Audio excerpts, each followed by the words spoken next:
Hi friends, அனைவருக்கும் வணக்கம். நம்ம இந்த வீடியோவில் எதை பற்றி பார்க்க போகிறோம் அப்படின்னா, இந்த பிரபஞ்ச ஈர்ப்பு விதியை பயன்படுத்தி வாழ்க்கையில் பெரிய லெவலில் நம்ம சக்ஸஸ் பண்ணுறதுக்கோ இல்லை சின்ன சின்ன விஷயங்கள் கூட நடைமுறையில் கொண்டு வர்றதுக்கோ நிறைய விஷயங்கள் நம்ம முயற்சி செஞ்சுக்கிட்டே இருக்கோம். ஓகேங்களா? இதெல்லாம் ஏன் பண்ணுறோம்? நம்ம வாழ்க்கையில் பல விஷயங்கள் நம்மளை மீறி ஏதோ ஒன்று நடந்துக்கிட்டே இருக்கு. ஓகேங்களா? ஏதோ ஒரு சக்தி நம்மளை மீறி நம்மளை இயக்கிக்கிட்டு இருக்கு. நம்ம ஒரு விஷயம் நினச்சி பண்ணிக்கிட்டு இருப்போம், ஆனால் அது நடக்கிறது ஒன்றா இருக்குது. அப்போது இந்த பிரபஞ்சத்தில் ஏதோ ஒன்று செயல்படுத்திக்கிட்டே இருக்குது. எல்லாருடைய வாழ்க்கையிலையுமே ஏதோ ஒரு மாற்றத்தை ஏற்படுத்திக்கிட்டே இருக்குது, ஏதோ ஒன்று செயல்படுத்திக்கிட்டே இருக்குது. அப்போ அது தன்னிச்சையாக ஒரு விஷயத்தை பண்ணிக்கிட்டு இருக்கு. அப்போ இதெல்லாம் எப்படி நடக்குது, ஏன் நடக்குது, இது எதன் அடிப்படையில் நடக்குது? அப்போ பிரபஞ்சத்துக்குன்னு ஒரு சில விதிகள் வச்சிருக்கு. அந்த விதிகள் படி அது தன்னிச்சையாக செயல்பட்டுக்கிட்டே இருக்குது. ஓகேங்களா? மனிதனுடைய எண்ணங்கள், உணர்வுகள், செயல்கள், சொல்கள் இது எல்லாத்தையுமே ஃபாலோ பண்ணுது.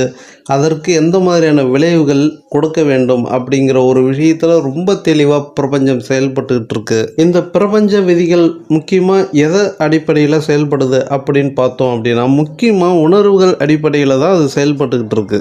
அது எந்த மாதிரியான உணர்வுகளாக இருந்தாலும் அது செயல்பாட்டுக்கு கொண்டு வந்துடுது. அது நல்ல உணர்வுகளாக இருந்தாலும் சரி, கெட்ட உணர்வுகளாக இருந்தாலும் சரி, அது நல்லதுக்கு நல்லதாகவும் கெட்டதுக்கு கெட்டதாகவும் அது எதிர்மறையாக நேர்மறையாக ரெண்டுத்தையுமே செயல்படுத்திடும். அப்போ நமக்கு நல்லது தான் நடக்கணும் அப்படின்னா நம்மளுடைய எண்ணங்கள், சிந்தனைகள், செயல்கள் எல்லாமே நல்ல நோக்கத்தோடு இருக்கணும். ஓகேங்களா? நமக்கு இங்கே நோக்கம்தான் முக்கியம், ஏக்கம் முக்கியம் இல்லை. ஏக்கம்ங்கிறது சாதாரண விஷயம். ஓகேங்களா? அது எப்போ ஒன்றாலும் வரும், எப்போ ஒன்றாலும் மறைஞ்சிடும். இப்போ உதாரணத்துக்கு ரோட்டில் நம்ம 2 வீலரில் போய்கிட்டு இருக்கோம். ஏற்ற மாதிரி ஒரு கார் வருது, நல்ல ஹை கிளாஸ் காராக இருக்குது. அந்த காரை பார்த்தோன்னே நமக்கு ஒரு ஆசை வருது. ஓகேங்களா? ஒரு ஏக்கம் வருது.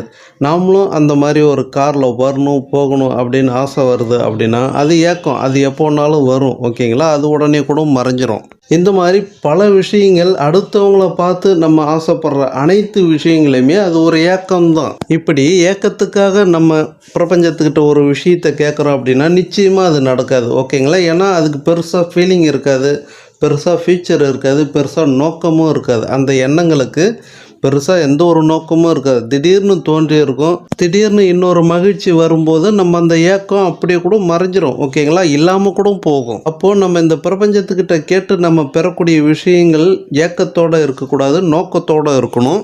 நம்ம என்ன விஷயம் கேட்குறோமோ அதுக்குன்னு ஒரு நோக்கம் இருக்கணும், அதுக்குன்னு ஒரு ஃபீலிங்ஸ் இருக்கணும், அதுக்குன்னு ஒரு ஃப்யூச்சர் இருக்கணும். நோக்கம் அப்படின்னா நம்மளுடைய ஃப்யூச்சரை பற்றி யோசிக்கிறது. ஓகேங்களா? நான் இந்த விஷயம் கேட்குறேன், இந்த விஷயம் எனக்கு கிடைச்சா என் குடும்பமே ஃப்யூச்சர் ஃபுல்லாக நல்லா சந்தோஷமாக மகிழ்ச்சியாக இருப்பாங்க. அதே மாதிரி இந்த விஷயம் கிடைச்சா நான் இத்தனை வருஷமாக பட்ட கஷ்டத்துக்கெல்லாம் ஒரு தீர்வாக இருக்கும், ஒரு பலனாக இருக்கும் அப்படிங்கிற மாதிரியான ஒரு நோக்கம். அதே மாதிரி இந்த விஷயம் கிடைச்சாதான் என் வாழ்க்கையே மாறும், இல்லைனா கடைசி வரைக்கும் கஷ்டப்படுற மாதிரி தான் இருக்கும். அப்படியாப்பட்ட ஒரு விஷயமா, ஒரு நோக்கமாக வச்சு நம்ம கேட்குறோம் அப்படின்னா அதுதான் மிகப்பெரிய நோக்கம். இப்படி எந்த ஒரு விஷயத்தையும் நம்ம பிரபஞ்சத்துக்கிட்ட கேட்குறோம் அப்படின்னா அதுக்கு ஒரு மிகப்பெரிய நோக்கம் இருக்கணும். அதே சமயத்தில் அதுக்கு ஒரு ஃபீலிங் இருக்கணும், அதுக்கு ஃப்யூச்சர் இருக்கணும். ஓகேங்களா? இன்னும் நோக்கத்துக்கும் ஏக்கத்துக்கும் ஒரு உதாரணமாக ஒரு விஷயத்தை பார்ப்போம். ஒரு தாய் தன்னுடைய குழந்தைய வேலைக்கு போகிறதுக்காக அவங்க அம்மா கிட்ட விட்டுட்டு போகிறாங்க. அதாவது அந்த குழந்தையோட பாட்டிக்கிட்ட விட்டுட்டு போகிறாங்க. ஓகேங்களா? அந்த அம்மா வேலைக்கு போயிட்டு சாயங்காலம் தான் ஆகும் வர்றதுக்கு. அந்த அம்மா வேலைக்கு போயிட்டு மீண்டும் வர்றதுக்கு சாயங்காலம் ஆகிடும். ஓகேங்களா? அது வரைக்கும் அந்த குழந்தைய அந்த ஆயா தான் பார்த்துக்கணும். ஆனால் அந்த குழந்தை மதியானமே அழ ஆரம்பிச்சிது. அம்மா அம்மானு சொல்லி அழ ஆரம்பிச்சிது. அந்த ஆயா அதை சமாதானப்படுத்துறதுக்கு பிஸ்கெட்டு, சாக்லேட்டு என்னென்னத்தையும் வாங்கி கொடுக்குறாங்க, பொம்மையை வாங்கி கொடுக்குறாங்க. எதையும் கண்ட்ரோல் பண்ண முடியல. கொஞ்ச நேரம் அது வாங்கி விளையாடுது, சாப்பிடுது, அப்புறம் அமைதியாக இருக்குது, அப்புறம் மீண்டும் அழ ஆரம்பிக்குது. திரும்ப திரும்ப எதையோ வாங்கி கொடுத்து எப்படியோ சமாதானப்படுத்துகிறாங்க. ஆனால் அந்த குழந்தை அழுதுகிட்டே இருக்குது. அதுக்கப்புறம் சாயங்காலம் வந்தோடனே அம்மாவை பார்த்தோடனே அப்புறம் சிரிக்க ஆரம்பிக்குது. அந்த குழந்தையோட நோக்கம் அவங்க அம்மாவை பார்க்கணும் அப்படிங்கிறது தான். ஓகேங்களா? இடையில கிடைச்ச எல்லா பொருட்களுமே அதனுடைய ஏக்கத்துக்கு கிடைச்சது. அதாவது இதுக்கெல்லாம் ஏங்கும் அப்படின்னு நினச்சிக்கிட்டு அந்த ஆயா வாங்கி கொடுத்த பொருட்கள். ஓகேங்களா? அந்த குழந்தையோட நோக்கம் ஃப்யூச்சரான அம்மா. ஓகேங்களா? அந்த ஏக்கம் சாக்லேட்டு கொஞ்ச நேரம் அப்படி அழுகையை நிப்பாட்டினது, பொம்மை கொஞ்ச நேரம் அந்த அழுகையை நிப்பாட்டினது, அவ்வளோதான். ஓகேங்களா? ஆனால் அதனுடைய நோக்கம் முழுக்க முழுக்க ஃப்யூச்சர் ஃபுல்லாக அம்மா வேணும் அப்படிங்கிறது தான். ஓகேங்களா? அதுபோல் நம்ம பிரபஞ்சத்துக்கிட்ட கேட்கக்கூடிய விஷயங்கள் ஒரு நோக்கமாக இருக்கணும். ஓகேங்களா? அந்த நோக்கமாக அப்படி இருக்கிற ஒரு விஷயத்தை நம்ம பிரபஞ்சத்திட்ட கேட்குறோம் அப்படின்னா, ஏன்னா நம்மளுடைய முயற்சி அந்த நோக்கத்தை நோக்கி தான் இருக்கும். அதுக்கான செயல்பாடுகள் தான் நம்மளும் செஞ்சுக்கிட்டு இருப்போம். ஓகேங்களா? அது இன்னும் சுலபமாக பிரபஞ்சம் நமக்கு வழி ஏற்படுத்தி தர ரொம்ப ஈஸியாக இருக்கும். ஓகேங்களா? நம்ம போய்கிட்டு இருக்கிற பாதையே அந்த பாதை தான்.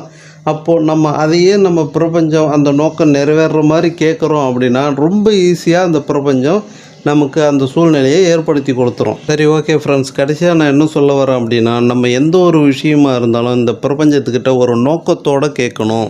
அந்த நோக்கத்துக்கு ஒரு ஃபீலிங்ஸு கனெக்ட் ஆகணும், ஒரு ஃப்யூச்சர் கனெக்ட் ஆகணும், ஒரு ரிலேஷன்ஷிப் கனெக்ட் ஆகணும், கூடவே ஒரு இயற்கையும் கனெக்டடாக நம்ம சேர்த்துக்கிட்டோம் அப்படின்னா இன்னும் வேறு லெவலில் அது கனெக்ட் ஆகும். ஓகேங்களா? அது நிலம் வாங்குறதா இருக்கலாம், ஏதாவது வீடு வாங்குறதா இருக்கலாம், இல்லை நகைகள் வாங்குறதா இருக்கலாம். இதெல்லாம் இயற்கையோட கனெக்ட் ஆகும். ஓகேங்களா? அது போக உங்கள் தேவையோட முக்கியத்துவத்தை உணர்வுபூர்வமாக நீங்கள் பிரபஞ்சத்துக்கிட்ட கேட்கும்போது ரொம்ப பவர்ஃபுல்லாக அது ஒர்க் ஆகும்.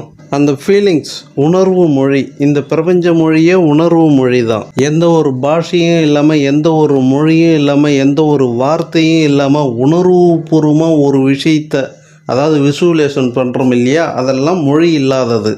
உணர்வுபூர்வமாக நம்ம ஒரு விஷயத்தை கேட்குறோம் அப்படின்னா நிச்சயமாக அது பிரபஞ்சத்தோட கனெக்ட் ஆகிடும். அதனுடைய ப்ராசஸ் தொடங்கிடும். உங்களுக்கு நிறைய அறிகுறிகள் அப்போவே தெரிய ஆரம்பிக்கும். ஓகேங்களா? உங்களுக்கு பாசிட்டிவாக அதை சார்ந்த பாசிட்டிவான பல விஷயங்கள் உங்களுக்கு அறிகுறியாகவே காட்டும். இது நடக்க போகுதுன்னு அர்த்தம். ஓகேங்களா? அப்படி அறிகுறிகள் உங்களுக்கு காட்டிடுச்சு அப்படின்னா அந்த எண்ணத்துலேருந்து, அந்த உணர்வுலேருந்து நீங்கள் எக்காரணத்தை கொண்டும் பின்வாங்கிடாதீங்க. ஓகேங்களா? பின்வாங்கிறதுனா மீண்டும் வேறு ஏதாவது சிந்திச்சுக்கிட்டு இல்லை வேறு ஏதாவது ஆசைப்பட்டுக்கிட்டு இருக்காதீங்க. முழுசாக அந்த எண்ணத்துலேயே, அந்த உணர்விலேயே ஃபோக்கஸ் பண்ணுங்கள். திரும்ப திரும்ப ஃபோக்கஸ் பண்ணுங்கள். நிச்சயமாக உடனடியாக சீக்கிரம் நடக்கும். ஓகேங்களா? சரி, ஓகே ஃப்ரெண்ட்ஸ், இந்த வீடியோ பிடிச்சிருந்தால் லைக் பண்ணுங்கள், ஷேர் பண்ணுங்கள், சப்ஸ்கிரைப் பண்ணுங்கள். மீண்டும் நல்லதொரு தகவலோடு சந்திப்போம். மிக்க நன்றி.